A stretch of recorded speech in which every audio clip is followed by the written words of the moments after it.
Praise lord. ప్రియమైన దేవుని పిల్లలారా, మరి ఈరోజు లైవ్లో ఈ విధంగా ఆరాధించడానికి ప్రభువారు కృప చూపించినందుకు ప్రభుకి స్తోత్రాలు చెల్లిస్తున్నాను.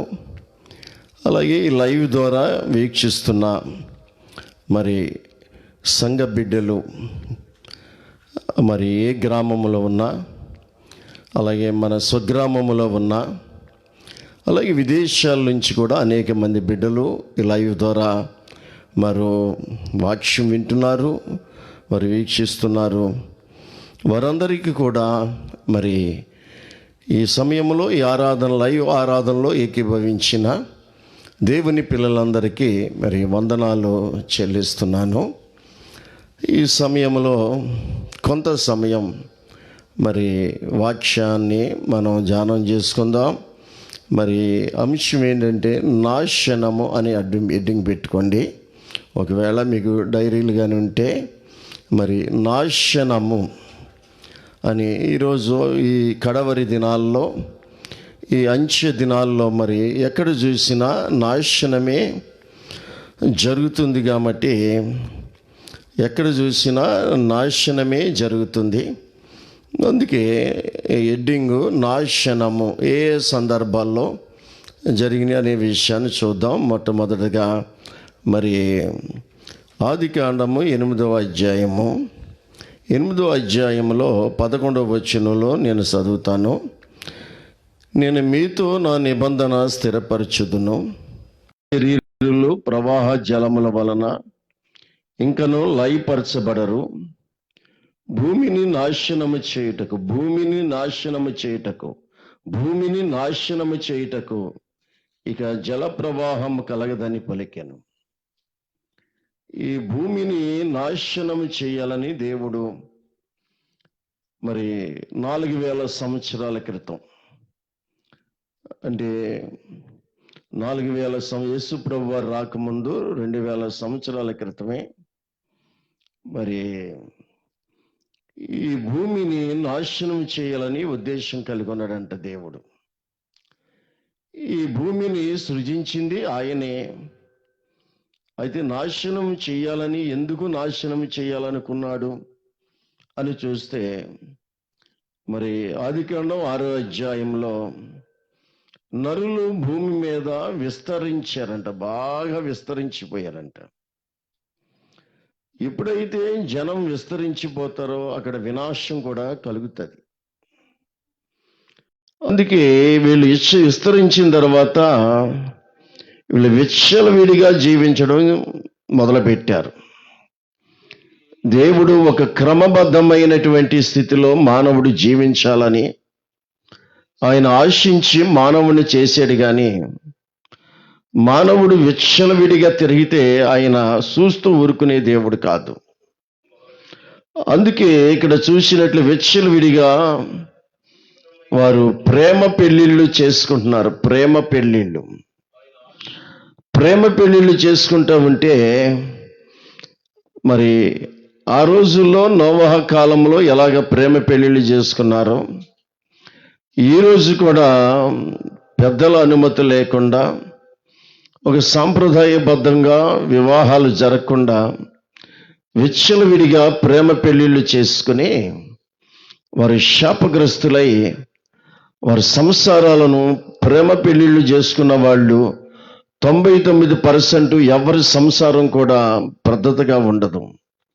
కొద్ది కాలమే వారి శరీర కోరికలు తీరిన తర్వాత, వారు డబ్బు బంగారం అయిపోయిన తర్వాత, వారు డబ్బుని, బంగారాన్ని, సౌందర్యాన్ని ప్రేమించారు. కాబట్టి తర్వాత వారి జీవితాలు సమాధానం లేకుండా మరి భయంకరంగా జీవిస్తూ మరి ఒకరినొకరు చంపుకుంటున్న పరిస్థితులు, లేక వారిద్దరూ ఉరిపెట్టుకోవడమో, లేకపోతే పురుగుల మందు తాగడమో, గోతుల్లోను నూతుల్లోనూ పడి ప్రేమ పెళ్ళిళ్ళ వివాహాలు అంత సక్సెస్ అయినట్టుగా ఎక్కడ మనకు కనిపించదు, ఎక్కడో కానీ.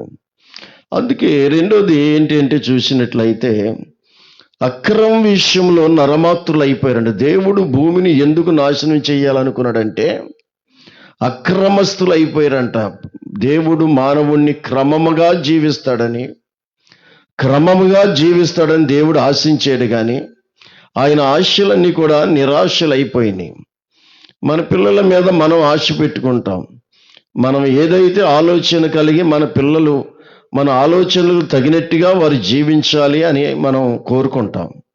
అయితే మన ఆలోచనలకు భిన్నముగా వారు జీవించినప్పుడు మన కన్నీళ్లు మిగులుతాయి, నిరాశ మిగిలిపోతుంది. అలాగే దేవుడు కూడా మానవుణ్ణి ఒక క్రమమైన రీతిలో జీవిస్తాడని, వారిద్దరిని స్త్రీ పురుషులుగా చేసి వారిద్దరిని ఫలించండి, భూమిని నిండించండి అని చెప్తే అక్రమమైనటువంటి జీవితాలు జీవిస్తున్నారు.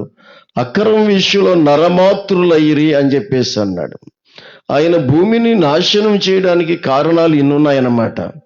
ఇంకా నెఫీలు అనేవారు ఉన్నారు, దుష్టులు, బలత్కారులు. వాళ్ళని రాక్షసులు అంటారు. మన దేశంలో బైబిల్లో నెఫీలు అనేవారు, మన దేశంలో రాక్షసులు అంటారు. నిజానికి ఇక్కడ ఒక వాస్తవం చెప్తున్నాను. రాక్షసులు అనే జాతి అసలు దేవుడు చేయలేదు. పాము అనే జాతిని ఎలా చేయలేదో, సర్పాన్ని శపిస్తే ఎలాగా పొట్ట మీద పాగుతూ పాము అయిందో, జంతువుని శపిస్తే ఇదిగో రాక్షసులు అనే జాతి లేదు అసలే. ఇది కల్పన కథల్లోనూ ఇతిహాసాల్లోనూ మరి అనేక రకాలుగా సృష్టించాడు. రాక్షసుడు అంటే తాడింత ఎత్తుండేవాడు, బానంత పట్టుండేవాడు, మనిషిని అమాంతం మింగేస్తాడు, కోరలు ఉంటాయి అని చెప్పేసి ఒక అభూత కల్పన అన్నమాట. అంతేగాని వాళ్ళని బైబిల్ నెపీలు అంటే బలమైనటువంటి వాళ్ళు, ఎత్తర్లు, మనుషులే. అందుకని ఒక రాక్షస జాతి అంటూ ప్రత్యేకంగా లేదు. గమనించాలి. వీళ్ళు దుర్మార్గంగా వాళ్ళ బలాన్ని బట్టి, వాళ్ళకున్న కండ బలాన్ని బట్టి వాళ్ళు దుర్మార్గంగా ప్రవర్తించేవారు. ఆ పరిస్థితుల్లో దేవుడు చూసి, ఇక దేవుడు సహించుకోలేక దేవుడు భూలోకాన్ని చూశాడు. 6:11 ఆదికాండం 6:11 భూలోకము దేవుని సన్నిధిని చెడిపోయి ఉండెను. భూలోకం ఏమైందంటే దేవుని సన్నిధిని చెడిపోయిందంట. మరి భూలోకం చాలా బాగుంది కదండి. చక్కగా బ్రహ్మాండమైన హైవే రోడ్లు వేసుకున్నారు కదా. భూలోకం ఆకాశాన్ని అంటేటువంటి భవనాలు కట్టించుకున్నారు కదా. అద్భుతమైనటువంటి కార్పొరేట్ హాస్పిటల్ నియమించుకున్నారు కదా. అద్భుతమైనటువంటి సిటీలు, అద్భుతమైనటువంటి పంటలు, అద్భుతమైనటువంటి టెక్నాలజీ, మనిషి మంచం మీద నుంచి లేకుండా సమస్తము సమకూడి కంప్యూటర్లు, రోబోలు, ఇవన్నీ ఎంతో అద్భుతంగా ఉంది. భూతల స్వర్గం కింద ఉంది కదా భూలోకం. ఎంత అద్భుతంగా ఉంది కదా. మరి దేవుని సన్నిధిలో చెడిపోవడం ఏంటి? అదే ఈరోజు మానవుడు గ్రహించలేని విషయం అన్నమాట. ఇన్ని సౌకర్యాలు సమకూర్చుకుని దేవునిని మర్చిపోయి పాపానికి దాసుడై జీవిస్తున్నాడు కాబట్టి భూలోకము దేవుని సన్నిధిని చెడిపోయాను. చెడిపోయిన పాలు తాగం, చెడిపోయిన మజ్జిగ తాగం, చెడిపోయిన పండు తినము, చెడిపోయిన ఆహారం తినము. చెడిపోయినటువంటి పురుషుడైనా స్త్రీ అయినా వారిని వివాహం చేసుకోవడానికి ఇష్టపడరు. చెడిపోయినటువంటి ఇంట్లో ఉండటానికి ఎవరు ఇష్టపడరు. చెడిపోయినటువంటి బ్రతుకులంటే ఎవరికి ఇష్టం ఉండదు. మరి దేవుని సన్నిధిలో భూలోకమే చెడిపోయిందంట. ఈ రోజుని చాలా అద్భుతంగా మంచి కాస్ట్లీ బట్టలు వేసుకోవచ్చు, కాస్ట్లీ కారుల్లో తిరగవచ్చు, ఏమండి కంప్యూటర్లో ముందు కూర్చోవచ్చు, ఒళ్ళంతా బంగారం ధరించుకునవచ్చు. అబ్బో ఎంతో శుద్ధులు పరిశుద్ధులు అని చెప్పుకోవచ్చు. కానీ నువ్వు చెడిపోయావు దేవుని దృష్టికి. ఇక భూలోకమే దేవుని దృష్టి చెడిపోయింది, అందుకే దాన్ని నాశనం చేయాలన్నాడు. ఇంకేమో భూలోకము బలాత్కారంతో నిండిపోయాను. దేవుడు భూమిని నాశనం చేయడానికి కారణాలు ఏంటంటే ఈ భూలోకం బలాత్కారంతో నిండిపోయిందంట. ఎక్కడ చూసినా బలాత్కారమే, ఏ ఆఫీసులు చూసినా బలాత్కారమే, ఎక్కడికి వెళ్ళినా బలాత్కారం. బలాత్కారం అంటే నీవు నాకు లంచం ఇస్తేనే కానీ ఈ పని చేయను, అక్కడ బలాత్కారం. ఏ ఉద్యోగం కావాలన్నా లంచం కావాలి, ఏ పని చేసుకోవాలన్నా లంచం కావాలి.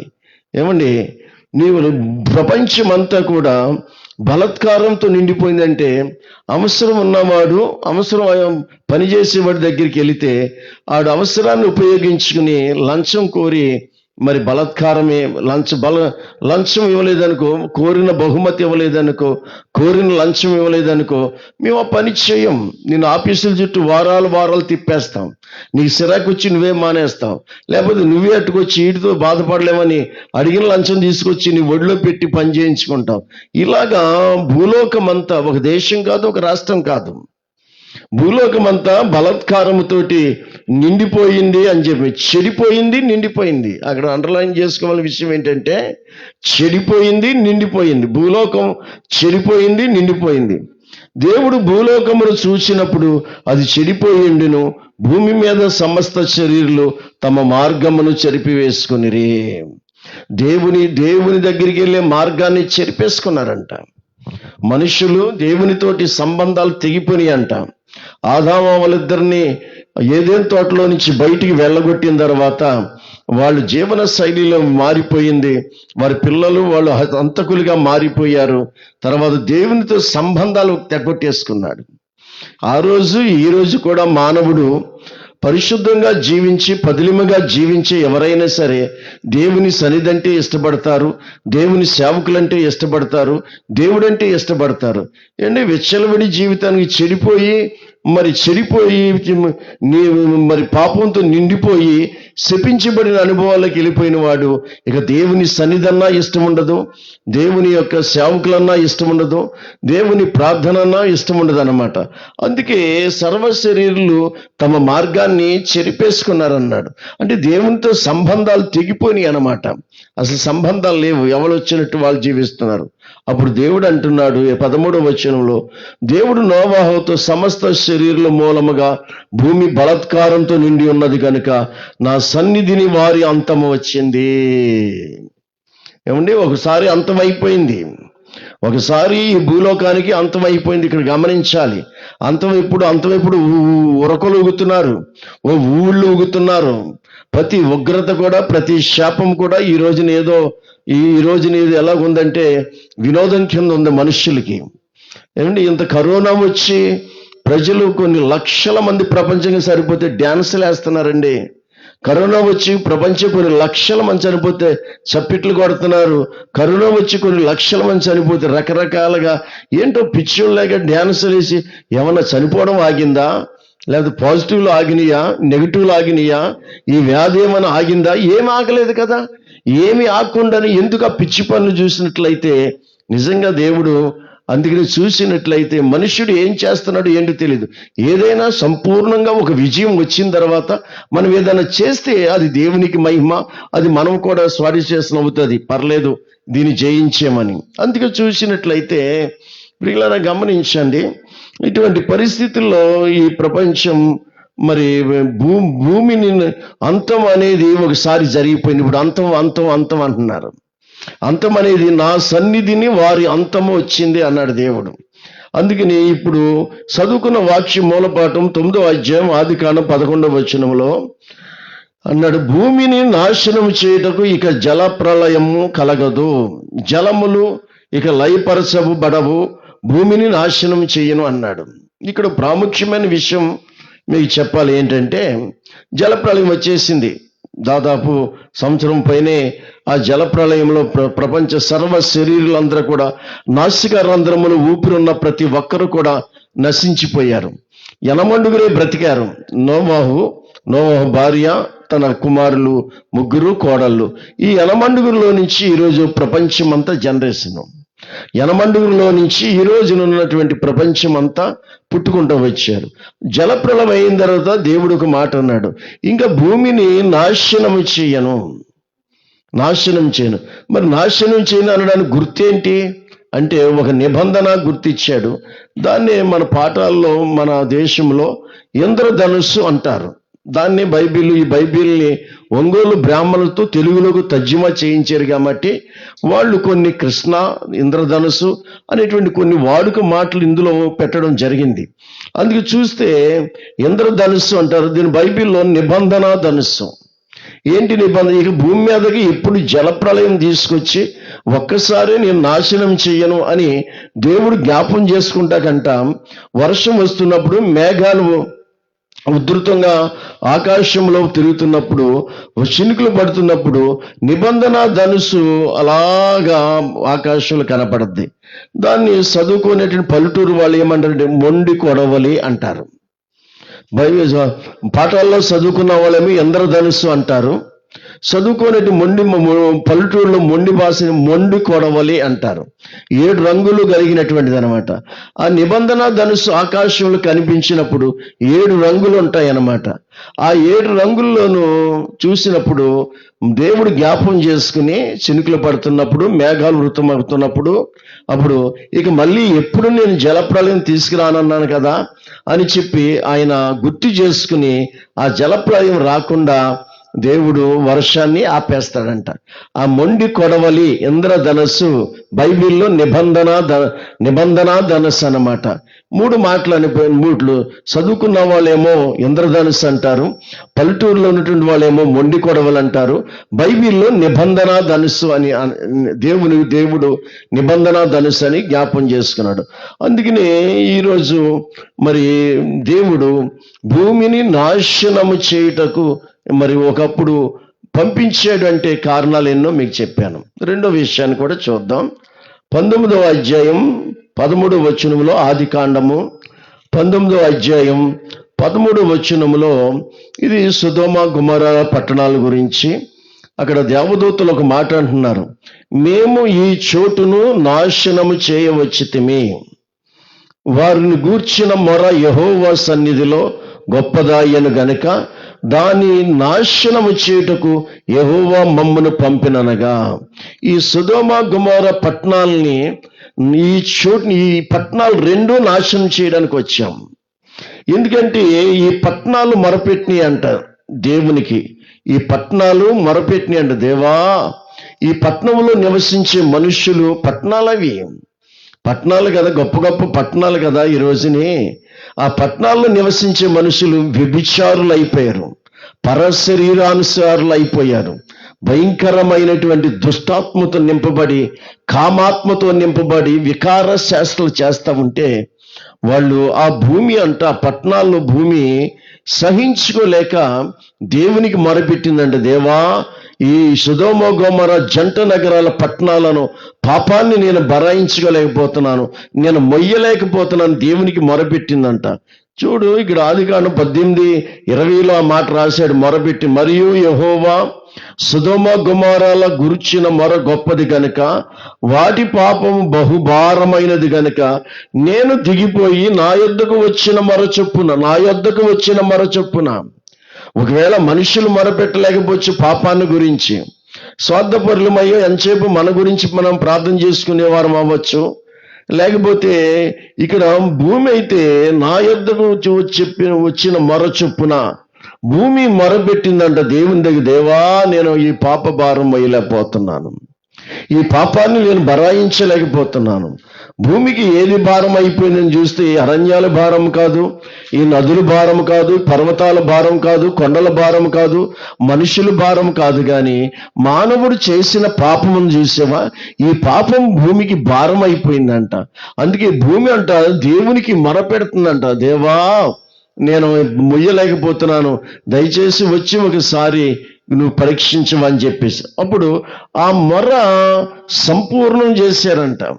ఆ మొర తెలుసుకున్నప్పుడు ఆ మొర సంపూర్ణముగా చేసిరో లేదని చూచేదని, చెయ్యనేరలా నేను తెలుసుకుందని అప్పుడు చూస్తే సంపూర్ణమైపోయింది. కాలము సంపూర్ణమైపోయింది, పాపము సంపూర్ణమైపోయింది. పిల్లరా జాగ్రత్తగా మీరు వినాలి. పాపము సంపూర్ణమైపోయింది, కాలము సంపూర్ణమైపోయింది. కాలము సంపూర్ణం అయినప్పుడు చేయవలసిన ఏర్పాట్లన్నీ కూడా దేవుడు చేసేసాడు. ఆయన కుమారుని పంపించేయడం, ఆయన కుమారుని సిలువలో బలియాగం అయిపోవడం, యేసు పరిశుద్ధ రక్తం సిందించడం, ఈ కార్యక్రమాలు జరిగిపోయినాయి. పెంతెకొస్తు దినమందు పరిశుద్ధాత్మను పంపించడం, సంఘము నూతన నిబంధన సంఘము కట్టబడడం, తర్వాత అపోస్తులు హతసాక్షులు అయిపోవడం, ఇలాగ జరుగుకుంటూ సంఘము కట్టబడిపోయింది. కాలము సంపూర్ణమైనప్పుడు జరగవలసిన ఏర్పాట్లన్నీ కూడా దేవుడు చేసేసాడు. మన ఇంట్లో ఒక వివాహం దగ్గరికి వచ్చినప్పుడు చేయవలసిన ఏర్పాట్లను ఎలా చేసుకుంటామో, అలాగే మన ఇంట్లో గృహ నిర్మాణం, గృహ ప్రవేశం చేసుకున్నప్పుడు చేయవలసిన ఏర్పాట్లు ఎలా చేసుకుంటామో, అలాగే దేవుడు ఈ ప్రపంచం పట్ల కాలము సంపూర్ణమైనప్పుడు చేయవలసిన ఏర్పాట్లన్నీ కూడా చేసేసాడు. కాబట్టి బిడ్డలారా గమనించండి, దేవుడు ఇప్పుడు దిగొచ్చాడు. చూస్తే సంపూర్ణ దూతలను పంపించాడు. వాళ్ళు నాశనం చేసిరండి ఆ పట్టణాలు రెండిట్లని దేవుడు పంపించాడు. ఆ వచ్చిన దూతలు అంటున్నారు 13వ వచనంలో, మేము ఈ చోటిని నాశనము చేయవచ్చితిమి. వారిని గూర్చిన మరో యెహోవా సన్నిధిలో నాశనము చేయవచ్చితిని. సొదొమ గొమొర్రాలను ఆ దూతలు నాశనం చేయడానికి వచ్చినాయి అంట. బిడ్డలారా గమనించండి, వచ్చి అని చెప్పి గొప్పది కనుక దాన్ని నాశనం చేయుటకు యెహోవా మమ్మల్ని పంపినని చెప్పి ఆయన స్నేహితుడైన అబ్రహాము తన తమ్ముడు కుమారుణ్ణి తన కుటుంబాన్ని బయటికి తీసుకొచ్చాడు. దేవుడు అగ్ని గంధకంలా తోటి ఆ సొదొమ పట్టణాలను ఏం చేసింటే నాశనము చేశాడు. గమనించాలి, దేవుడు నాశనం అనేది ప్రతి తరములో ప్రతి యుగములో మనుషులు దుర్మార్గులుగా జీవించిన పాపం పరిపక్వమై ఉన్నప్పుడు నాశనాన్ని పంపిస్తున్నాడు. నోవాహు కాలంలో జల ప్రళయాన్ని పంపిస్తే లోతు కాలంలో అగ్ని ప్రళయాన్ని పంపించాడు. నోవాహు కాలంలో జల ప్రళయం వస్తే లోతు కాలంలో అగ్ని ప్రళయం చేత నాశనం చేశాడు. అందుకే ఈ ఆదివారం ఆరాధన ఎడ్డింగు అంశము నాశనము అని పెట్టాను. మరొక విషయాన్ని చూద్దాం. మరి 2వ దినవృత్తాంతాలు 24వ అధ్యాయం 2వ దినవృత్తాంతాలు, అక్కడ ఒక నాశనం మనకు అనిపిస్తుంది. 24వ 2వ సమూయేలు గ్రంథంలో 24వ అధ్యాయంలో దావీదు గారు చేసినటువంటి ఒక పొరపాటును బట్టి అక్కడ ఒక నాశనం మనకి కనిపిస్తుంది. ఏంటి ఈయన చేసినటువంటి పొరపాటు? నాశనం ఎందుకంటే పొరపాటు వలనే. జల ప్రళయంలో నాశనం చేశాడంటే అక్కడ ఎన్ని అక్రమాలు జరిగినాయో నేను చెప్పాను. 2 సొదొమ గొమొర్రా నాశనం ఏంటంటే వ్యభిచారాత్మ ప్రజలు చెప్పాను. ఇక్కడ 24వ అధ్యాయంలో దేవుడు ఇక్కడ 16వ వచనంలో ఒక మాట ఉంది, 24:16లో, అయితే దూత యెరూషలేము పైన హస్తము చాపి, పరలోకా నుంచి ఒక దూతను పంపించాడ దేవుడు. ఆ దూత యెరూషలేము పైన ఒక హస్తం ఇలా చాపిందంట. హస్తము చాపి నాశనము చేయబోయినప్పుడు యెహోవా ఆ కీడుని గురించి సంతాపముంది, అయితే చాలు, నీ చెయ్యి వెనక్కి తీయమని జనులను నాశనము చేయు దూతకు ఆజ్ఞాపించాను. ఈ రోజుని నాశనాలు జరుగుతున్నాయి. కారణం ఏంటంటే పరలోకా నుంచి దేవుడు దూతలను పంపిస్తాడు. ఊహించని నాశనాలు, ఊహకందని నాశనాలు జరుగుతున్నాయి. ఇక్కడ నాశనం జరగడానికి కారణం ఏంటని చూస్తే దావీదు చేసిన పొరపాటు అనమాట. ఏంటి దావీదు చేసినట్టు పొరపాటు అంటే, జనుల్ని లెక్కెట్టమని చెప్పేసి మరి దావీదు యోవాబుతో చెప్తే, అది ధర్మశాస్త్ర ప్రకారం మరి దానికి కొంత వెండి చెల్లించి ప్రతి మనిషికి లెక్కించాలి. అలా కాకుండా దావీదు లెక్కించమంటే లెక్కించాడు, దాన్ని లెక్కిచ్చాడు. ఆ తర్వాత దావీదు మనసు కొట్టుకున్నది. అప్పుడు దావీదు చేసినటువంటి పొరపాటుకి దేవుడు దావీదుకి 3 విషయాలు ముందు పెట్టాడు. 12వ వాక్యంలో నేను చదువుతాను. ప్రవక్తను పంపించి, నీవు పోయి దావీదుతో ఇట్లనము, యెహోవా సెలవిచ్చినది ఏమనగా 3 విషయములు నీ ఎదుట పెట్టుచున్నాను, వాటిలో ఒకదాన్ని నువ్వు కోరుకోను ఎడల నేను అది నీ మీదకి రప్పించదును. 3 విషయాలు, 3 నాశనాలు నీ ముందు పెడతాను దావీదు. 3 నాశనాలు నీ ముందు పెడుతున్నాను. ఈ 3 నాశనాల్లో ఒకదాన్ని కోరుకో, దేన్ని రప్పించమంటావు దాన్ని నేను రప్పిస్తానని చెప్పేసి అన్నాడు. 13వ వాక్యంలో, కావున గాదు దావీదు దగ్గరికి వచ్చి ఇట్లని సంగతి తెలియజెప్పాను, నీవు నీ దేశమందు 7 సంవత్సరముల క్షామం కోరుకు. ఒకటి ఏంటంటే నీ దేశమంతా 7 సంవత్సరాలు కరువు రావాలా, కలుగుటకు ఒప్పుకొందువా, నిన్ను తరుముచున్న నీ శత్రువుల ఎదుట నిలవలేక నీవు 3 నెలలు పారిపోవడం ఒప్పుకుందువా. రెండోది ఏంటంటే నీ శత్రువుల మీద నువ్వు విడిచిపెడతాను, వాళ్ళు నీ శత్రువు నిన్ను తరుగుతారు. ఈ తరుగుతున్నప్పుడు 3 నెలలు పారిపోవడానికి ఒప్పుకుంటావా అన్నాడు. 3వ విషయం ఏంటంటే నీ దేశంలో 3 దినాలు తెగులు రేపుటకు ఒప్పుకుందువా. మూడు విషయాలు దావీదు ముందు ఉంచాడు. మూడు విషయాలు ఏంటంటే, రెండేమో దేశానికి సంబంధించినవి, ఒకటేమో దావీదుకి సంబంధించింది. రెండు విషయాలు. ఒకటి, నీ దేశమందు 7 సంవత్సరాలు కరువు కొప్పుకుంటావు. నువ్వు చేసిన పాపం, నా ఆజ్ఞను అతిక్రమించి నేను చేయమన్న ధర్మశాస్త్ర ప్రకారం కాకుండా నీ ఇష్టానుసారం చేసేవి కాబట్టి, ప్రజలు లెక్కెట్టేవి కాబట్టి, ఇప్పుడు నీకు 3 విషయాలు చెప్తున్నాను. రెండేమో దేశానికి సంబంధించినవి, ఒకటేమో దావీదుకి సంబంధించింది. ఏంటి దేశానికి సంబంధించిన రెండంటే, క్షామము, కరువు, నీ దేశంలో 7 సంవత్సరాల కరువు. ఈరోజు మన భారతదేశమే కాదు, దేశానికి కూడా కరువు రాబోతుంది. బిడ్డలారా గమనించండి, 2 కరువులు. ఒక కరువు ఏంటి అని చూస్తే, ఒకటి ఆహార పదార్థాల వల్ల వచ్చే కరువు. ఈరోజు లాక్డౌన్లో ఉన్నవన్నీ మనం తినేస్తున్నాం. పంటల ఉత్పత్తులు తక్కువ, ఉత్పత్తి ఫ్యాక్టరీలు తక్కువ, పంటలు కూడా తక్కువ. రాను రాను కరువు వస్తుంది. ఒకటి శరీర సంబంధమైన కరువు. రెండో కరువు ఏంటని చూసినట్లయితే, యోసేపు ఐగుప్తులో ఉన్నప్పుడు ఫరో రాజు కల వచ్చింది. 7 సంవత్సరాలు సమృద్ధైన పంట పండింది. 7 సంవత్సరాలు మహా కరువు వచ్చి, ఆ కరువులో ఈ పంట అంతా కూడా మరుగైపోయింది.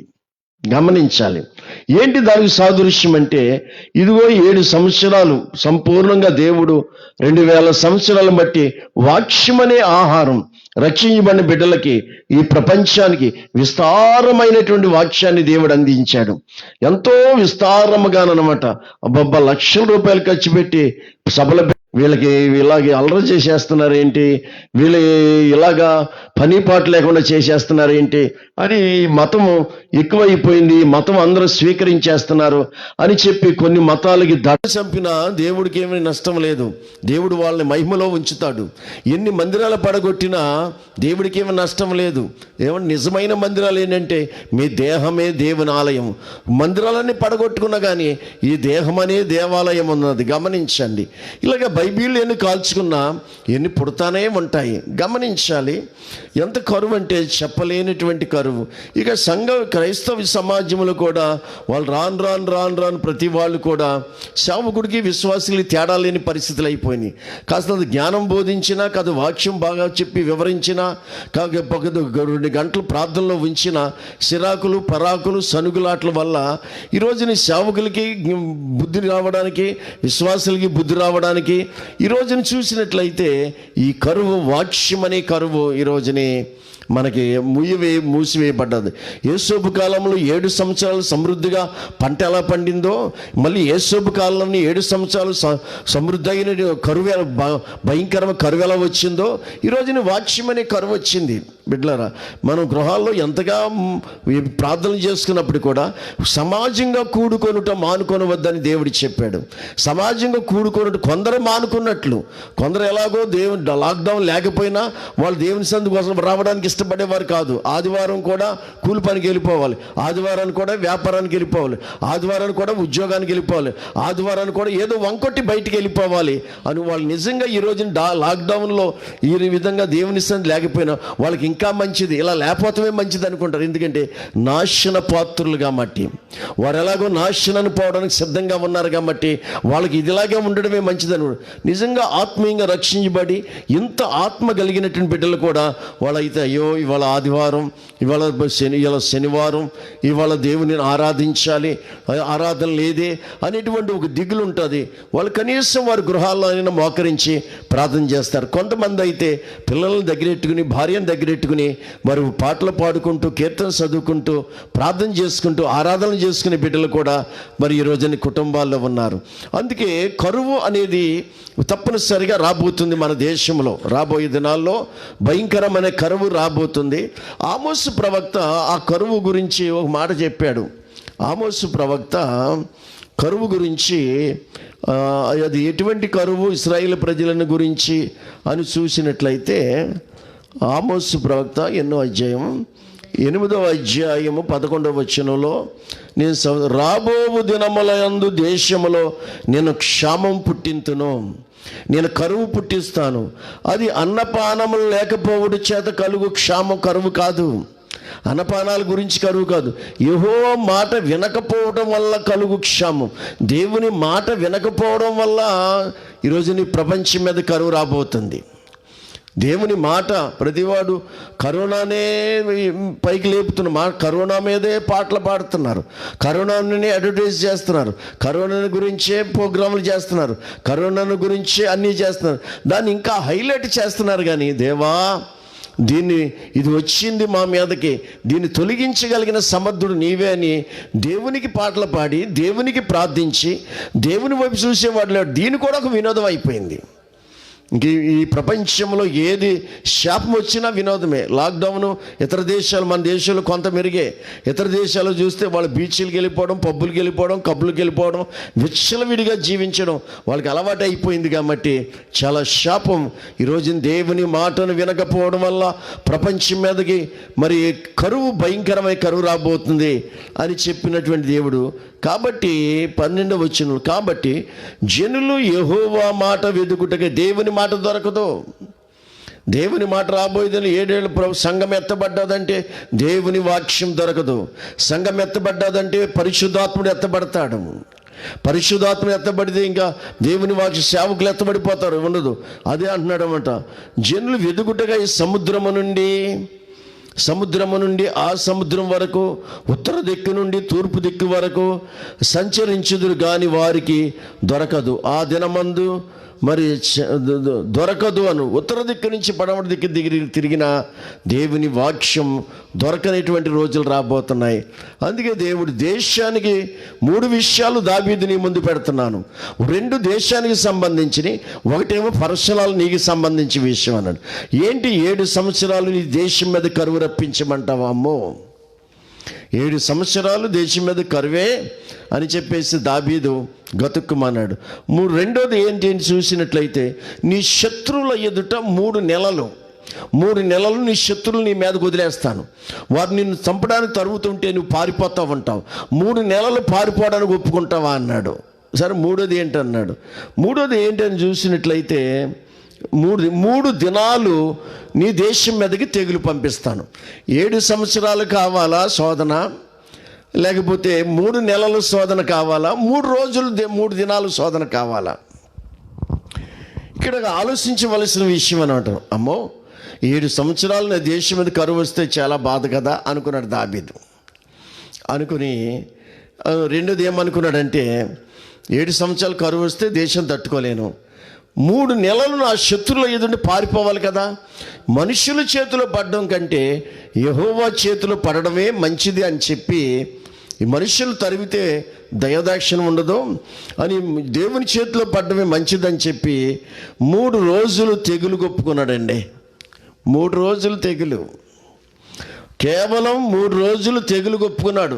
నా దేశం మీదకి దేవా 3 రోజులు తెగులు పంపించు అన్నాడు.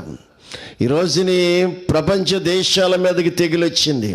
తెగులు పంపించమని చెప్పగానే 15వ వచనములో, అందుకు యెహోవా ఇశ్రాయేలీయుల మీదకి తెగులు పంపించాను. ఇశ్రాయేలీయుల మీదకి ఏం చేశాడంటే తెగులు రప్పించగా, ఆ దినము ఉదయం మొదలుకొని సమాజ కూటపు వేళ వరకు అది జరుగుచుండెను. అందుచేత దాని నుండి బేర్షెబ వరకు 70,000 మంది చచ్చి మృతి పొందిరి.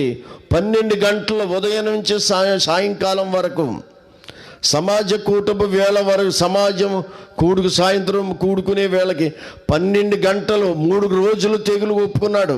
7 రోజులు కరువు వద్దు, 3 రోజులు శత్రువుల చేతిలో వద్దు, 3 రోజులు కరువు కొప్పుకున్నాడు, దేవుని చేతిలో పడతాను. ఒక 12 గంటలు తెగులు వదిలిపెట్టాడండి. 12 గంటలు తెగులు వదిలిపెడితే, 12 గంటలు తెగులు విడిచిపెడితే, 12 గంటలు తెగులు విడిచిపెట్టాడు. 12 గంటల్లో కేవలం 3 రోజుల్లో 12 గంటలకి ఏం జరిగిందంటే, తెగులు బయలుదేరి 70,000 మంది చచ్చిపోయారంట. 12 గంటల్లో 70,000 మంది చచ్చిపోయారంట. అబ్బా, ఎంత భయంకరమైన పరిస్థితి. ఇక 3 రోజులు జరిగితే పరిస్థితి ఎలా ఉంటుంది? 3 రోజులు తెగులు దేశమంతా సంచరిస్తే ఎన్ని లక్షల మంది చచ్చిపోతారు. 7 రోజుల కరువు కంటే దారుణమై 7 సంవత్సరాలు క్షామము కంటే 3 రోజులు తెగులు దేవుడు విడిచిపెట్టాడు. భయంకరమైన 12 గంటలకే 70,000 మంది చచ్చిపోతే ఇంకా 3 రోజులు 2 రోజులున్నర ఉంది కదా. మరి ఈరోజు కరోనా మరి 3 నెలలు అవుతుంది మన దేశంలోకి వచ్చి, కొన్ని వేల మంది చనిపోయారు. ప్రపంచ దేశాలతో చూసుకుంటే తక్కువే. అయితే దేవుడు ఏం చేశాడంటే దూతను పంపించాడు. దూత యెరూషలేము మీదకి వెళ్ళి చేయి చాపు అన్నాడంట. ఈ రోజుని ప్రపంచ దేశాలు తెగుళ్ళు వస్తున్నాయి అంటే దేనికి కారణం అంటే ఏమండి, యెహోవా ముందు తెగుళ్ళు నడుస్తున్నాయంట.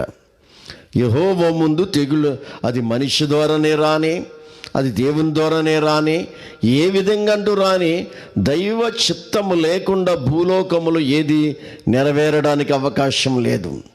గమనించాలి. అందుకు దేవుడు ఎప్పుడైతే దూత చేయి చాపిందో, ఒక దూత వస్తే చాలన్నమాట, చేయి చాపిందో, అయితే దూత యెరూషలేము పైన హస్తము చాపి నాశనం చేయబోతుండగా, యెరూషలేము పైన చేయి చాపి నాశనం స్టార్ట్ చేస్తుంది. యెరూషలేము రాజధాని అన్నమాట. ఇజ్రాయేల్కి రాజధాని యెరూషలేము, మన ఇండియాకి ఢిల్లీ రాజధాని ఎలాగో యెరూషలేము అన్నమాట. నిజంగా చూస్తే అది ఈ రోజుని గమనించే ప్రార్థనా పరులు ఎవరైనా, అయ్యా మా చెరుకు ఓడ మీద నీ దూత చెయ్యి చాపకుండగా కరుణించు తండ్రి అని అడుగుతారు వాక్యం తెలిసిన వాళ్ళు. అయ్యా మా విజయవాడ పట్టణం మీద నీ దూత చెయ్యి చాపకుండగా కరుణించు తండ్రి అని ప్రతి పట్టణస్థులు, ప్రతి పల్లెటూరు, దేవుని తెలిసినటువంటి వాళ్ళు దేవుని సన్నిధిలో దేవుని బ్రతులాడాలి. కానీ దాన్ని కరోనాను ఊరేగించుకుంటూ వెళ్తే సుఖమేముంది? బిడ్డలు గమనించండి. అందుకు చూసినట్లేదన్న దేవుడు చెయ్యి చాపిందంట. చెయ్యి చాపి నాశనము చేయబోయినప్పుడు యెహోవాకి నాశనము, యెరూషలేమును నాశనం. ఇంకా దేవుడు దిగొచ్చి దూతతో మాట్లాడుతున్నాడు. ఏమంటున్నాడంటే, ఆ యెహోవా కీడును గూర్చి సంతాపం ఉంది. జాలి కలిగిన దేవుడు ఆయన, జాలి కలిగినటువంటి దేవుడు కాబట్టి సంతాపము చాలు. దూత నీ చెయ్యి తీయమని జనులను నాశనం చేయొద్దని దూతగా ఆజ్ఞాపించాను.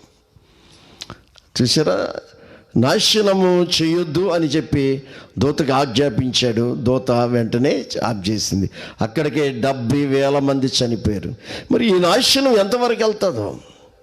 ఈ రోజున ప్రపంచంలో జరుగుతున్నటువంటి నాశనం లక్షల్లోకి వెళ్ళిపోతుంది. ఇంకా పెరుగుతూనే ఉంది. కరోనా వ్యాధికులు, కరోనా వైరస్ విజృంభిస్తూనే ఉంది. ఏమండి, ఇంకా తిరుగుతూనే ఉంది, ఇంకా పెరుగుతూనే ఉంది. అందుకే ఈ నాశనం భూమి మీదకి రావడానికి గల కారణాలు ఏంటి చూస్తే కీర్తనాకారుడు 1వ అధ్యాయము ఈ నాశనాలు భూమి మీదకి రావడానికి కారణాలు మనం చూసినట్టు కీర్తన 1వ అధ్యాయంలో 6వ వాక్యంలో ఇలాగంటాడు. 2వ లైన్లో నీతిమంతుల మార్గము యెహోవాకు తెలియను, దుష్టుల మార్గము నాశనమునకు నడుపును. నీతిమంతులు ఎలా నడుస్తున్నారో దేవునికి తెలుసు, దుష్టుల మార్గము నాశనమునకు నడుపును. ఈరోజు నాశనం జరుగుతుంది. ఎందుకంటే దుష్టుల మార్గం ఎక్కడ చూసినా అరాచకాలు, ఎక్కడ చూసినా భయంకరమైనటువంటి త్రాగుడు తాగేసి వాళ్ళు ఎలా విచ్చలవిడిగా పబ్లిక్లో, ఏమండి, సంసారం పక్షంగా చేసుకున్నవాడు మోటార్ సైకిల్ వేసుకెళ్తే వాడిని లాఠీతో కొట్టేస్తున్నారు. తాగేసి బట్టలు తీసుకుని పోలీసులు కార్లు ఆపేసినా వాడిని ఏం చేయలేకపోతున్నారు. ఈ రోజుని మీరు జరిపించేది ఎవరినంటే మంచిగా సంసారపక్షంగా పద్ధతిగా నడిచేటువంటి సామాన్య పౌరుణ్ణి మీరు జరిపించి కొడతారు. కానీ విచ్చలవిడిగా తాగేసి మాట్లాడేవాడిని మీరు ఆ దగ్గరికి కొడగలరు మీరు. ఎందుకంటే మీకు మంచినే నాశనం చేయడానికి చూస్తున్నారు, కానీ చెడ్డను బంధించడానికి ఈరోజుని ఎవడు కూడా ధైర్యం సైటుపోవట్లేదు. ఈరోజు చూసినట్లయితే దుష్టులు ఎక్కడ చూసినా అత్యాచారాలు, ఎక్కడ చూసిన లూటీలు, ఎక్కడ చూసిన హత్యలు, ఎక్కడ చూసిన భయంకరమైన పాపం పిచ్చిబెరిగిపోయినటువంటి ఈ కాలంలో చూసినట్లయితే దుష్టుల మార్గము ఆయన ఏమంటున్నాడంటే నాశనమునకు నడుపును. ప్రపంచమంతా దుష్టులు తయారైపోయారు. ఎవడు చూసినా దుష్టుడు మా నాశనం రాకపోతే ఏమొస్తుంది? అందుకే ఇక్కడ చూసినట్లయితే యెషయా గ్రంథం 10:25 చూడము ఒకసారి. యెషయా గ్రంథం 10:25 ఏమంటున్నాడు?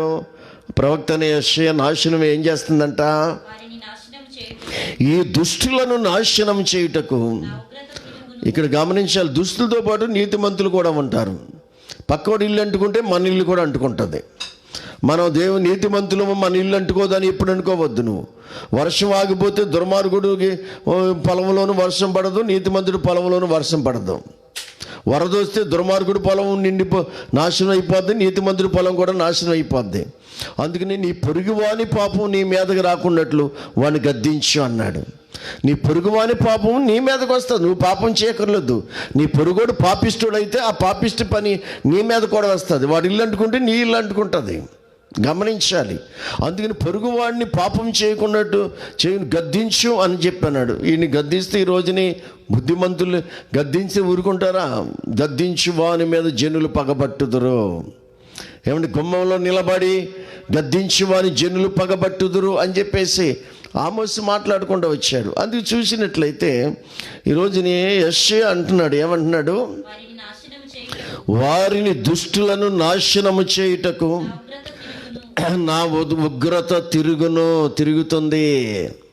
ఏమండి, జపాన్లో మొదలెట్టిన ఈ ఉగ్రత అమెరికా ఏంటి, స్విట్జర్లాండ్ ఏంటి, ఆస్ట్రేలియా ఏంటి, రష్యా ఏంటి, చైనా ఏంటి, ఏమండి భారతదేశం ఏంటి, తిరుగుతుంది. ప్రపంచమంతా తిరుగుతుంది. వారిని నాశనం చేయుటకు నా ఉగ్రత ఏమవుతుందన్నాడు? నా ఉగ్రత తిరుగుతూనే ఉంది. ఏమండి, పల్లెటూళ్ళని విడిచిపెట్టేలాగా కనపడలేదు. మొన్నటిదాకా పెద్ద పెద్ద సిటీల్లో అంతర్జాతీయ విమానాశ్రయాలు ఉన్నటువంటి ఆ సికింద్రాబాదు, విశాఖపట్నం, లేకపోతే ఢిల్లీ, లేకపోతే పెద్ద పెద్ద బొంబాయి, ఆ పట్టణాల్లో విదేశాలను చూసి విమానాలు వచ్చిన వాళ్ళు సోకింది అనుకున్నాం. అది తిరుగుతూనే ఉంది. అది పట్టణాలకు వచ్చేసింది, టౌన్లకు వచ్చేసింది. రేపొద్దున్న పల్లెటూరులు కూడా విడిచిపెడద్దనే గ్యారంటీ లేదు. నా దుష్టులను నాశనం చేయడానికి నా ఉగ్రత తిరుగుతుందంట. ఏమండి, నా ఉగ్రత తిరుగుతుందంట. ఎలా తిరిగింది? ఇర్మియా చూడమ్మ ఒకసారి 30:23 ఆ ఉగ్రత ఎలా తిరుగుతుంది? ప్రవక్త అని ఇర్మియా అంటున్నాడు 30:23 ఏమంటున్నాడు? ఇదిగో యెహోవా మహోగ్రతయు, దేవుని మహోగ్రతయు పెనుగాలి బయలుదేరుతుంది. అది గిరా తిరుగుతుందంట. ఎంత భయంకరం! ఇందాక యెషయాలో నా ఉగ్రత తిరుగుతుంది అన్నాడు. ఇప్పుడు ఈ పెనుగాలి గిరగిర విచిత్రం ఏంటంటే, ఈ అమెరికాలో ఎక్కువ వస్తాయండి ఈ పెనుగాళ్ళు.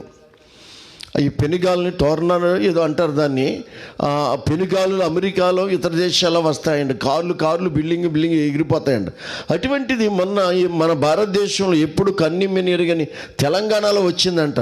మామిడికాయలు పండ్లు కొన్ని కోసి వాళ్ళు వేసుకుని అక్కడ మొత్తం పైకి గాల్లోకి ఎగిరిపోయినాయి అంట. అటువంటి అమెరికాలో వచ్చినటువంటి సుడిగాలి మన తెలంగాణలో కూడా వచ్చిందంటే రేపు ఎంత విచిత్రం! రేపొద్దున ఏమో మన పల్లెటూళ్ళలో కూడా అటువంటి సుడిగాలు వస్తే ఒక్క ఇల్లు కానీ ఏమి కూడా నిలబడవు. అది దేవుని ఉగ్రత అంట. తిరుగుతూ అది గిరా తిరుగుతూ అది సుడిగాలి. అది దుష్టుల మీదకి పెళ్ళున దిగును. తన కార్యము ముగించే వరకు, తన హృదయాలోచనలు నెరవేరు వరకు యెహోవా కోపాగ్ని చల్లారదు. అంత్య దినములలో ఈ సంగతి మీరు గ్రహించుకుందరు. దేవుని కోపం రగులుతుంది. మానవుడు పాపి శాపగ్రస్తం జీవితం జీవిస్తుంటే దేవుని కోపం వెళ్తుంది. ఎంతవరకు వెళ్తుందో రోజు పెరుగుతుంది ప్రపంచం అంతా కూడా.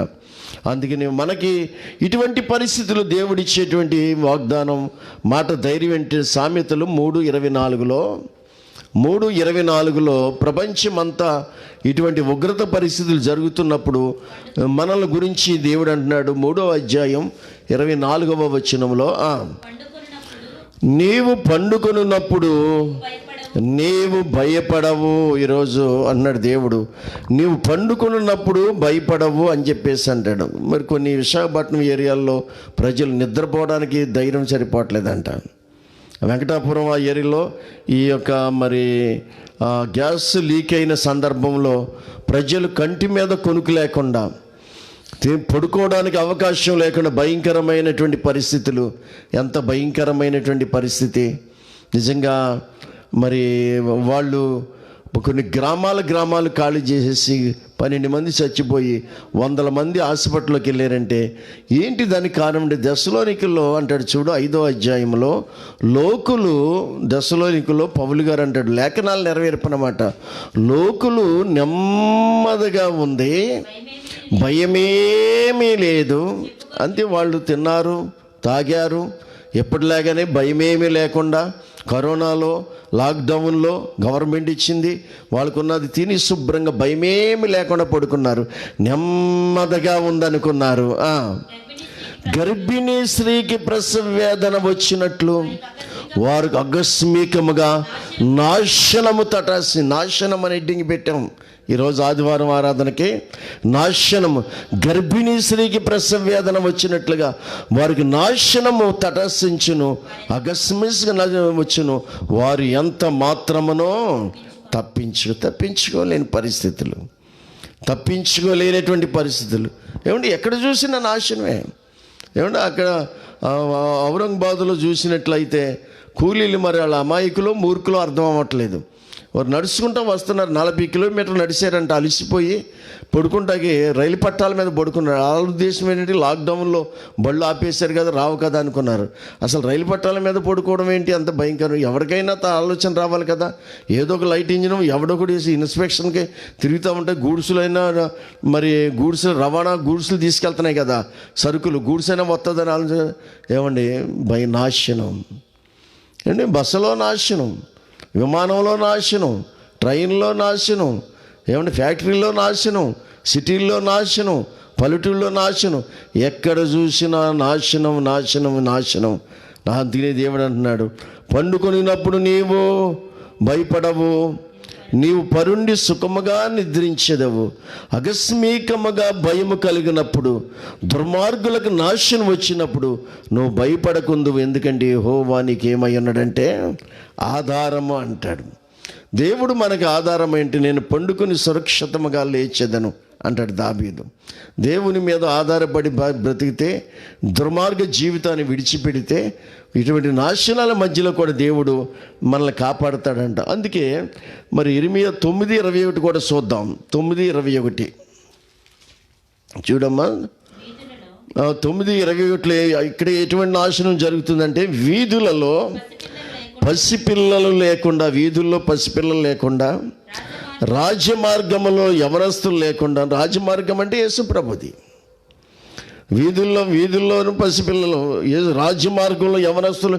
ఈరోజుని యవనస్తులు సాతాను మార్గంలోకి వెళ్ళిపోయారు. యవనస్తులు కంప్లీట్గా బుద్ధి లేని యవనస్తుల మధ్య, బుద్ధి లేని పడిసేవాడు, యవనస్తుల మధ్యలో బుద్ధి లేని పడిసేవాడు ఉన్నాడంట. యూత్ అంతా కూడా రాజ్య మార్గాన్ని విడిచిపెట్టి రాంగ్ మార్గానికి వెళ్ళిపోయారు. ప్రపంచంలో యూత్ అంతా రాజ్య మార్గాన్ని విడిచి రాంగ్ మార్గానికి వెళ్ళిపోయారు. యవనస్తులు వీధులు రాజ్య మార్గం యవనస్తులు లేకుండాను వారిని నాశనము చేయడం. నాశనం ఎంతమంది అండి? సముద్ర స్థానాలకు వెళ్ళి మునిగి చచ్చిపోయి యవనస్తులు, కృష్ణానదిలోకి వెళ్ళి మునిగి చచ్చిపోయి యవనస్తులు, టిక్ టాక్ చేసుకుని ఆ కొండల మంచి జారి చచ్చిపోయేవాళ్ళు, బండి కింద పడి చచ్చిపోయేవాళ్ళు, కార్ల కింద కూడా చచ్చిపోయేవాళ్ళు, ఉరేసుకుంటా టిక్ టాక్ ఎలకోలం ఉరేసుకుని టిక్ టాక్ తీసుకుని నిజంగా ఊరి పీసిపోయి చచ్చిపోయిన వాళ్ళు. యవనస్తులు నాశనం, పసిపిల్లలు నాశనం, పసిపిల్లల్ని కూడా నాశనం అయిపోతున్నారు, పసిపిల్లల్ని కూడా చంపేస్తున్నారు చూసినండి.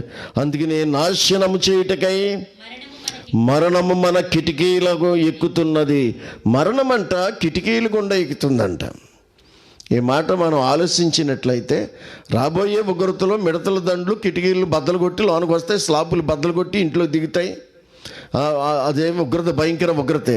కానీ ఇక్కడ మరణము కిటికీలు అంటే ప్రసంగి ప్రకారము కిటికీలు అంటే కళ్ళు. ప్రసంగి వర్ణించిన 12 అధ్యాయాలు వర్ణించిన ప్రకారము కిటికీలు అంటే కళ్ళు అన్నమాట. ఈ కళ్ళ ద్వారా పాపము మనుషుడు చేస్తున్నాడు. నీ కన్ను చెడ్డదైతే నీ దేహమంతా చెడ్డదే, నీ కన్ను చీకటైతే నీ దేహమంతా చీకటైపోద్ది. నీ కంటితోటి ఆ పరస్త్రీని మొహపు చూపు చూస్తే అప్పుడే నీ మనసులో విచారం చేసినవాడు అవుతావు. అంటే కళ్ళు కిటికీలు, మరణము కిటికీల ద్వారా, అంటే పాపము కళ్ళ ద్వారా మనిషిలో ప్రవేశిస్తుంది. ఆ పాపం ద్వారానే ఈ రోజున మరణము కూడా వస్తుంది. కిటికీలు అంటే కళ్ళే, ప్రధాన జ్ఞానేంద్రియములు. నిజంగా కళ్ళే మనిషి ఈ రోజుని శాపగ్రస్తంగా మార్చడానికి కారణం. కిటికీలు గుండా ఎక్కుచున్నది, మన నగరంలో ప్రవేశించున్నది. చూసారు ఎంత భయంకరమైనటువంటి ప్రజలు. ఏమంటే 22వ వచనంలో, యెహోవాకిదే నీవు ఈ మాటలు చెప్పుము, చేల మీద పెంటబడినట్లు, పంట కోయి వారి వెనక పిడికిళ్ళు పడినట్లు, ఎవరు సమకూర్చకుండగానే మనుషులు శవములు పడును, వాటిని కూర్చువారు ఎవ్వడునో సమకూర్చడానికి అవకాశం లేదండి. ఈరోజున కరోనాలో శవాలు గుట్లు అయిపోతే పాతి పెట్టుకుంటా కూడా స్థలం లేకపోతే పెద్ద పెద్ద గుంటలు తీసేసి అందులో మొత్తం పూర్తి చేస్తున్నారు. ఇది లేఖనం, నాశనం. చూడు ఆఖరికి ఒక మాట చూద్దాం. యెహెజ్కేలు 7:26లో ఎటువంటి నాశనం జరుగుతుంది. యెహెజ్కేలు 7:26లో అంటాడు, నాశనం ఎలా వస్తుందంటే 26లో, నాశనము వెంబడి నాశనము కలుగుచున్నది, సమాచారం వెంబడి సమాచారం వస్తున్నది. అంతే, నాశనం వెంబడి నాశనం. అయ్యా ఇక్కడ బండి కింద కూలీలు చచ్చిపోయారు, అక్కడేమో ఫ్యాక్టరీలో విషవాయువు రిలీజ్ అయిపోయింది, ఇక్కడేమో మరొకటి అయిపోయింది, ఇక్కడ తాగేసి ఒకడు భార్యని నరికేసాడు ఏకంగాను. నాశనం సమాచారం. కరోనాతో బాధపడుతుంటే కఠినమైనటువంటి పరిస్థితులు మన కళ్ళ ముందు ప్రత్యక్షం. మరియు ఇప్పుడు సమాచారం, నాశనం వెంబడి నాశనం. దేవుడు కృప వెంబడి కృప ఇచ్చాడు మానవుడికి. కృప వెంబడి కృప, నా కృపలో తొలగిపోయాడు మానవుడు, తొలగిపోయాడు. అదే అన్నాడు, కృపలో తొలగిపోయిన విశ్వాస అయినా, కృపలో తొలగిపోయిన సేవకుడైనా, కృపలో తొలగిపోయినటువంటి ఎవరైనా సరే, సౌలుకి కృప ఇచ్చాడు, దావీదుకి కృప ఇచ్చాడు. సౌలుని అభిషేకించాడు, దావీదుని అభిషేకించాడు. సౌలుకి సింహాసనం ఇచ్చాడు, దావీదుకి సింహాయించాడు. అయితే దావీదు సౌలు రాజు కృపలో నుంచి తొలగిపోయాడంట. నా కృపకు దూరం అయిపోయాడు, కృపకు దూరం చేశాను, అతనికి దూరం చేశాను. ఏమైపోయాడు ఆఖరికి? తన ఈటెను నిలబెట్టుకుని ఈటి మీద పడి చచ్చిపోయాడు. కృపకు దూరమైన వాళ్ళు పరిస్థితులు ఏమో ఆత్మహత్యలు చేసుకున్న ఆధారం లేక, కృపలో నిలిచిన దావీదేమిడి ఎన్ని కష్టాలైనా సరే, ఎన్ని శ్రమలైన, కొడుకులు తరిమిన, భార్యలు ద్వేషించిన, కృపలో నిలబడ్డాడు. కాబట్టి మరి దావీదులో నుంచి యేసు ప్రభువు వారు ఇచ్చాడు. దావీదులో నుంచి యేసు రాజ్యవంశం, దావీదు యోధా గోత్రం రాజ్యవంశం, అతని సింహాసనం స్థిరపరిచాడు దేవుడు. మళ్ళీ దావీదు సింహాసనం మీద యేసు ప్రభు 1000 ఏళ్ల పరిపాలన కూర్చోవాలని చెప్పేసి ఉంది. అందుకనే కృప వెంబడి కృప ఇచ్చిన దేవుణ్ణి మరిచారు, నాశనం వెంబడి నాశనాన్ని మనం అనుభవిస్తున్నాం. అందుకనే నాశనము అని హెడ్డింగ్ పెట్టాము. ఇంకా ఎటువంటి సమాచారాలు మనం వినబోతున్నామో, ఈ 2020లో క్యాలెండర్ని చింపేస్తున్నారు. క్యాలెండర్ చింపేస్తే సుఖమైంది. 2020 మంచిది కాదు. క్యాలెండర్ చింపేది కాదు, హృదయాన్ని చింపుకోవాలి. మీ వస్త్రములను కాక మీ హృదయాలను చింపుకోమన్నాడు. ఈరోజుని 2020 మంచిది కాదు, 2020 మంచిది కాదు, ఈ సంవత్సరం చాలా కీడు కాదు. నువ్వు మంచోడు కాదు, మనిషి మంచోడు కాదు, లోకం కాదు, మనిషి మంచోడు కాదు. అందుకనే మనం నాశనం వెంబడి నాశనం వస్తుంది. కృపలో ఉందాం, ప్రార్థన చేసుకుందాం. పరిశుద్ధుడివైన దేవా మీకు స్తోత్రాలు నాయనా. ఈ పునరుద్ధాన దినమందు ఆరాధనలో బిడ్డలు పాటలు పాడారు నాయన, కీర్తన చదివాము, ఆరాధనలో నేను ఆరాధించాం. నీ వాక్యం ద్వారా మాతో మాట్లాడారు. ఇదిగో ప్రపంచమంతా లైవ్ ద్వారా వీక్షిస్తున్న బిడ్డలను బలపరచని నాశనం నాయన మా గుమ్మాలంట. యవనస్తులు వీధుల్లో లేకుండా, పసిపిల్లలు వీధుల్లో లేకుండా, యవనస్తులు రాజవీధులు లేకుండా నాశనం వస్తుంది నాయన. జల ప్రళయంలో నాశనం చేశారు, అగ్ని ప్రళయంలో నాశనం చేశారు నాయన. మరి దావీదు విషయంలో కూడా 12 గంటల్లోనే 70,000 మంది చచ్చిపోయారు ప్రభువా. నాశనం దుష్టుల ద్వారా పెళ్ళుమని గిరగిరా తిరుగుతూ ప్రపంచమంతా నాశనం తిరుగుతుంది. ఈ నాశనములో నీ బిడ్డలను కాపాడండి నాయన. మళ్ళీ నాశనం వెంబడి నాశనం వెంబడి కృప వెంబడి కృప మీరిస్తే ఆ కృపలో తొలగిపోయిన సవుల్లేగా నశించిపోకుండా ఎన్ని కష్టాలైన కృపలో ఉన్న దావీదు వలె నీ బిడ్డలు ఉండడానికి కృప చూపించి ఈ లైవ్ ద్వారా విన్న బిడ్డలందరినీ బలపరచండి. మరలా రాత్రి 7 గంటలకు ప్రకటన గ్రంథంలో మరలా నీ సన్నిధి మాకు అనుగ్రహించమని ప్రభువైన యేసుక్రీస్తు వారి పేరట అడిగి వేడుకుంటున్నాము తండ్రి. ఆమేన్. దేవుని కృపయు మన ప్రభువును ప్రియరక్షకుడునైన యేసుక్రీస్తు వారి ప్రేమయు పరిశుద్ధాత్ముని అన్యోన్య సహవాసం ఈ లైవ్ విధులలో ఏకీభవించిన బిడ్డలందరినీ ఆరాధనలు ఆశీర్వదించునుగాక. ఆమేన్. యేసు రక్తమే జయం, తమే జయం. ప్రభు యేసు నామమున సంపూర్ణ విజయములు. మీ అందరికీ వందనాలు.